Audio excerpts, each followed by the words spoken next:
Assalamualaikum warahmatullahi wabarakatuh. Alhamdulillahi rabbil alamin. Wassalatu wassalamu ala asyrafil anbiya'i wal mursalin wa ala alihi wa sahbihi ajma'in. Amma ba'du. Pertama-tama marilah kita panjatkan puji syukur kita kepada Allah Subhanahu wa taala yang telah memberikan kita nikmat kesehatan, kesempatan serta nikmat keimanan. Salawat berikan salam marilah kita hadiahkan kepada junjungan kita Nabi besar Muhammad sallallahu alaihi wasallam dengan lafaz Allahumma shalli wa sallim wa barik alaihi. Semoga dengan memperbanyak salawat kepada beliau kita akan mendapatkan syafaatnya di yaumil akhir kelak. Amin amin ya rabbal alamin. Yang saya hormati dosen akhlak tasawuf Ibu Ratih Luciani Bancin MH selaku dosen pengampu mata kuliah akhlak tasawuf. Video ini dibuat untuk memenuhi tugas akhlak tasawuf. Baiklah, pembahasan saya pada video kali ini adalah tentang akhlak terhadap non-muslim. Kedudukan akhlak dalam kehidupan manusia sangatlah penting, baik sebagai individu maupun sebagai anggota masyarakat. Maju mundurnya sebuah bangsa tergantung pada akhlak masyarakatnya. Dalam kehidupan suatu bangsa terdapat perbedaan yang beraneka ragam, seperti perbedaan agama, suku, adat istiadat, warna kulit, ras, dan lain sebagainya. Perbedaan tersebut adalah perbedaan yang paling menonjol adalah perbedaan agama. Dalam hal ini diperlukan aturan-aturan untuk mengatur kehidupan tiap umat beragama dalam menjalankan kehidupan. Kemudian banyaknya perbedaan agama, suku, bangsa, warna kulit dan lain sebagainya. Karena banyak perbedaan ini kemudian muncul konflik yang sebenarnya bisa saja tidak terjadi apabila adanya toleransi antar sesama. Pertama, pengertian toleransi. Kata toleransi sendiri berasal dari bahasa lain toleran, yang berarti berusaha untuk tetap bertahan hidup, tinggal, atau berinteraksi dengan sesuatu yang sebenarnya tidak disukai atau disenangi. Dengan kata lain, toleransi sendiri didefinisikan sebagai sikap atau sifat tenggang rasa atau menghargai pendirian dan pandangan orang lain yang berbeda dengan pandangan sendiri. Menurut dunia Islam, kata toleransi dikenal dengan kata tasamuh, yang berarti kemuliaan, lapang dada, ramah, dan suka memaafkan. Toleransi merupakan salah satu tiang penyangga kokohnya umat. Misi Islam datang ke bumi untuk mendatangkan rahmat bagi seluruh alam. Rahmatan lil alamin bagi agama Islam adalah sudah terbukti sejak awal kedatangannya. Dahulu bangsa Arab merupakan bangsa yang senang untuk bertikai. Namun semenjak datangnya Islam, pertikaian itu sedikit demi sedikit menghilang. Toleransi dimulai antar pribadi manusia itu sendiri, tanpa harus membedakan suku, agama, ras, dan golongan. Jika antar individu sudah tercipta toleransi, maka dengan sendirinya akan terbentuk perilaku toleransi yang lebih luas. Toleransi menurut Al-Quran dan Sunnah. Dalam pandangan agama Islam, toleransi berlaku bagi semua orang, baik muslim maupun non-muslim. Syekh Yusuf Al-Qaradawi menyebutkan ada 4 faktor yang menyebabkan toleransi yang unik selalu mendominasi perbuatan umat Islam terhadap non-muslim. Yang pertama, keyakinan terhadap kemuliaan manusia, apapun agamanya, kebangsaannya, dan kerukunannya. Yang kedua, perbedaan bahwa manusia dalam agama dan keyakinan merupakan realitas yang dikehendaki Allah Subhanahu wa taala, yang telah memberi mereka kebebasan untuk memilih iman dan kufur. Yang ketiga, seorang muslim tidak dituntut untuk mengadili kekafiran seseorang atau menghakiminya. Allah sajalah yang akan menghakiminya nanti. Yang keempat, keyakinan bahwa Allah Subhanahu wa taala memerintahkan untuk berbuat adil dan mengajak kepada budi pekerti meskipun kepada orang musyrik. Toleransi antar umat beragama. Islam merupakan ajaran yang paling benar. Namun Islam tidak memaksa pemeluk agama lain untuk memeluk agama Islam. Tidak adanya paksaan tersebut merupakan bentuk toleransi antar beragama dalam Islam. Toleransi antar umat beragama artinya menghargai dan menghormati perbedaan keyakinan atau kepercayaan agama.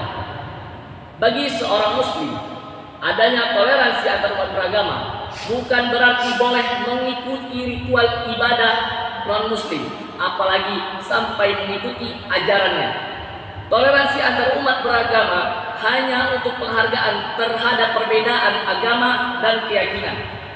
Menurut Sirah Nabawiyah, Nabi Muhammad SAW telah memberikan banyak sekali contoh tentang toleransi.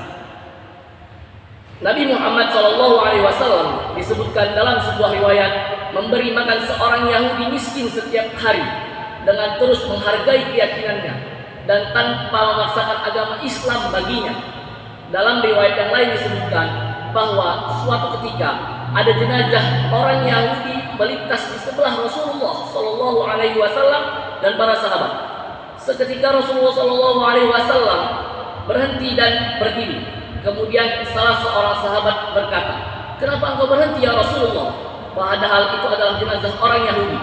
Nabi Muhammad SAW bersabda, "Dia juga manusia." Subhanallah. Begitulah akhlak Nabi Muhammad SAW yang sangat menghargai perbedaan agama dan keyakinannya. Walaupun orang Yahudi dan jenazah tadi adalah beragama lain daripadanya, tapi dia masih ingin membantu orang Yahudi tersebut. Maksud toleransi dalam pergaulan hidup antar umat beragama didasarkan kepada setiap manusia memiliki syariat masing-masing yang harus dikerjakan pemeluknya. Atas dasar itu, maka toleransi dalam pergaulan hidup antar umat beragama bukanlah toleransi dalam masalah-masalah keagamaan, melainkan dalam sikap keberagaman pemeluk agama dalam pergaulan hidup antar umat beragama dalam masalah sosial atau kemaslahatan umat. Dalam Al-Quran surah Al-Kafirun ayat 6 Allah berfirman, "Lakum dinukum waliyadin." Bagiku agamaku dan bagimu agamamu. Jadi telah jelas di sini Allah mengatakan bahwa agama kita ya agama kita, agama orang kafir adalah agama orang kafir. Jadi jangan sekalipun kita mengikuti ajarannya. Hanya saja kita boleh mengikuti yang tidak sesuai dengan kaidahnya. Ayat di atas juga menjelaskan tentang ajaran masing-masing umat Islam untuk melaksanakan ajaran agama dan kepercayaan tanpa bersikap saling mengganggu. Adapun contoh lain dari toleransi antar umat beragama yang dapat kita lakukan dalam kehidupan sehari-hari adalah sebagai berikut. Yang pertama, tidak mengganggu ibadah non-muslim. Ketika mereka sedang beribadah, tidak pantaslah untuk kita mengganggunya. Yang kedua, saling menyapa satu sama lain terhadap non-muslim. Jadi ketika kita berjumpa dengan seorang non-muslim, hendaklah kita menyapanya walaupun berbeda agama. Yang ketiga, bersedia menolong tetangga non-muslim apabila dibutuhkan. Yang keempat, berkenan menjenguk apabila tetangga tersebut sedang sakit. Ciri-ciri orang yang berperilaku toleransi. Beberapa kriteria orang-orang yang berperilaku toleransi. Yang pertama, menyadari bahwa kehidupan ini selalu terdapat perbedaan. Yang kedua, tidak menganggap bahwa perbedaan adalah sumber masalah. Yang ketiga, menerima saran dan kritik dari orang lain. Yang keempat, tidak sombong kepada siapapun. Yang kelima, tidak egois atau mementingkan diri sendiri. Yang keenam, tidak memaksakan kehendak pribadi. Dan yang ketujuh, tidak meremehkan keberadaan orang lain. Nilai-nilai positif toleransi. Nilai-nilai positif toleransi adalah menguatkan ukhuwah, persatuan dan kesatuan dalam bermasyarakat. Yang kedua, mewujudkan keharmonisan dalam kehidupan masyarakat. Yang ketiga, menumbuhkan sikap saling menghormati antar sesama. Yang keempat, mewujudkan rasa aman, tentram dan damai dalam bermasyarakat. Dan yang kelima, menghilangkan sifat-sifat buruk seperti hasud, fitnah, kebencian, dendam dan permusuhan dalam bermasyarakat. Selanjutnya, adab-adab terhadap orang kafir. Ada beberapa adab yang harus kita perhatikan ketika sedang bersama orang kafir. Yang pertama, kita tidak boleh mengakui akidahnya dan ridho dengan kekufurannya. Jika Anda melakukannya, maka sama saja Anda melakukan kekufuran yang sama. Yang kedua, Anda membencinya karena Allah Subhanahu wa taala.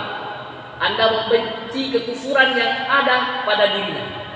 Yang ketiga, tidak memberikan loyalitas kepadanya dan mencintainya. Yang keempat, Anda harus bersikap adil terhadapnya dan berbuat baik kepadanya selama dia tidak memerangi Islam dan kaum muslimin. Yang kelima, menyayanginya secara umum. Misalnya, jika ia lapar, kita beri makanan kepada mereka. Jika ia haus, kita beri minuman kepada mereka. Selanjutnya yang keenam, janganlah Anda menyakitinya, merusak hartanya dan kehormatannya, kecuali ia memerangi kaum muslimin. Yang ketujuh, tidak masalah jika Anda memberikan hadiah kepadanya atau menerimanya. Yang kedelapan, tidak mengizinkannya menikahi mukminat. Di sini Allah menjelaskan bahwasanya tidak boleh kita menikahinya asalkan dia masuk kepada Islam. Walaupun dia sudah bersuami, Allah memerintahkan kita untuk membayarkan mahar kepada suaminya. Dibalikan mahar yang telah diberikan suaminya, lalu kita bayarkan maharnya, baru kita nikahilah dia. Gitu. Terus tidak mengizinkannya menikahi. Selanjutnya jika ia bersin kemudian mengucapkan alhamdulillah, maka ucapkanlah kepadanya yahdikumullah. Selanjutnya, jika Anda berpapasan dengannya atau bertemu, maka janganlah memulai salam terlebih dahulu.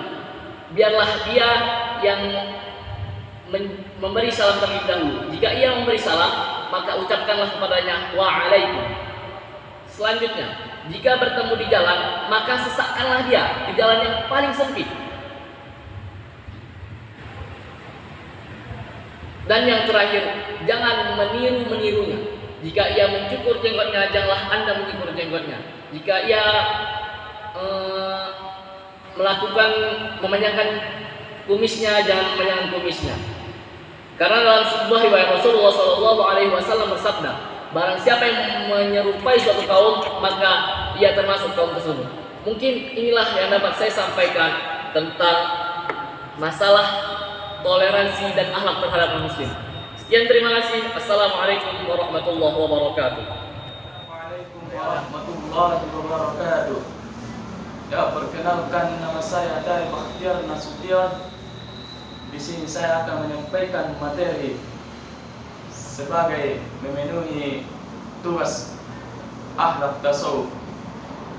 Ya, langsung saja. Di sini saya akan menyampaikan materi yang berjudul akhlak terhadap makhluk lain. 1. Akhlak terhadap tumbuh-tumbuhan. Di antara anugerah Allah kepada manusia adalah diciptakannya tumbuh-tumbuhan. Sebagian besar makanan manusia berasal dari tumbuh-tumbuhan. Demikian pula binatang-binatang ternak sebagian besar makanannya dari tumbuh-tumbuhan berbagai macam jenis. Dan Allah Subhanahu wa taala sangat tidak suka melihat orang-orang yang berjalan di muka bumi ini dengan membawa kerusakan, yaitu menghancurkan tanaman-tanaman dan menghancurkan hewan-hewan. Dan Allah pun murka sehingga hujan tidak turun dan hasil tanaman pun mengering, dan hewan-hewan pun mati, dan terputusnya regenerasi. Maka dari itu, manusia perlu menyayangi tumbuh-tumbuhan karena sebagian dari pemenuhan keperluan hidup manusia adalah dari tumbuh-tumbuhan. Yang kedua, akhlak terhadap binatang. Dikisahkan pada suatu hari Rasulullah SAW hendak pulang dari suatu tempat, melihat seekor kucing yang sedang tidur dengan anak-anaknya di atas jubah yang hendak dipakai Rasulullah. Beliau memperhatikan makhluk Allah yang sedang terkulai di atas jubahnya, dan rupanya mereka tertidur dengan pulas. Alih-alih membangunkan mereka, beliau lebih memilih memotong sebagian jubahnya hingga tidur kucing-kucing tersebut tidak terganggu. Maka dari itu, kita harus memiliki akhlak yang terpuji terhadap binatang. Alam hewani sengaja diciptakan oleh Allah Subhanahu wa Ta'ala bagi kepentingan makhluk hidup lainnya, khususnya manusia. Adapun adab-adab yang harus diperhatikan kepada binatang di antara lain ialah yang pertama, jika ia lapar, berilah ia makan, dan jika ia haus, berilah ia minum. Sebagai sabda Rasulullah SAW yang artinya, di setiap yang memiliki hati yang hangat, maka ada pahalanya. Hadis riwayat Bukhari. Yang kedua, Anda harus menyayanginya dan tidak menyanyiakannya, sebagaimana sabda Rasulullah SAW yang artinya, Allah melaknat seseorang yang menjadikan yang ada ruhnya sebagai sasaran. Hadis riwayat Bukhari. Yang ketiga, tidak boleh menyia-nyiakan dan tidak boleh mengajak atau menyiksa dengan cara apapun. Rasulullah SAW bersabda yang artinya, seorang perempuan masuk neraka gara-gara seekor kucing yang ditahannya sampai mati, sehingga ia masuk neraka karenanya. Ia tidak memberi makan dan ia tidak memberi minum, sehingga ia menyekapnya. Dan ia tidak pula membiarkan kucing itu menggorek hewan-hewan kecil di tanah. Hadis riwayat Bukhari.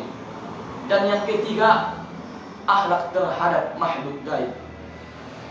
Selain Allah Subhanahu wa Ta'ala menciptakan manusia, Dia juga menciptakan jin.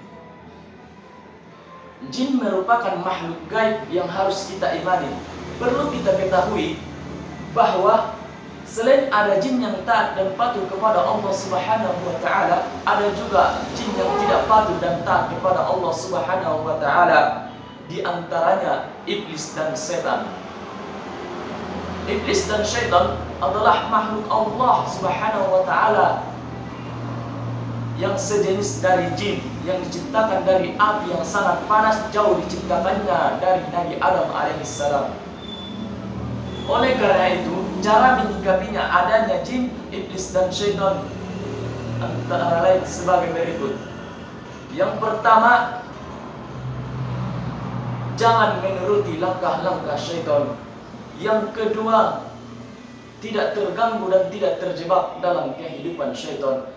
Yang ketiga, selalu berdoa dan memohon pertolongan agar dijauhkan dari godaan iblis dan syaitan. Dan yang keempat, selalu mengerjakan perintah Allah Subhanahu wa Ta'ala dan menjauhi segala larangannya. Demikianlah yang dapat saya sampaikan sebagai memenuhi materi akhlak tasawuf ini. Kurang lebihnya saya mohon maaf. Kepada Allah saya mohon ampun. Wabillahi taufiq wal hidayah. Fastabiqul khairat.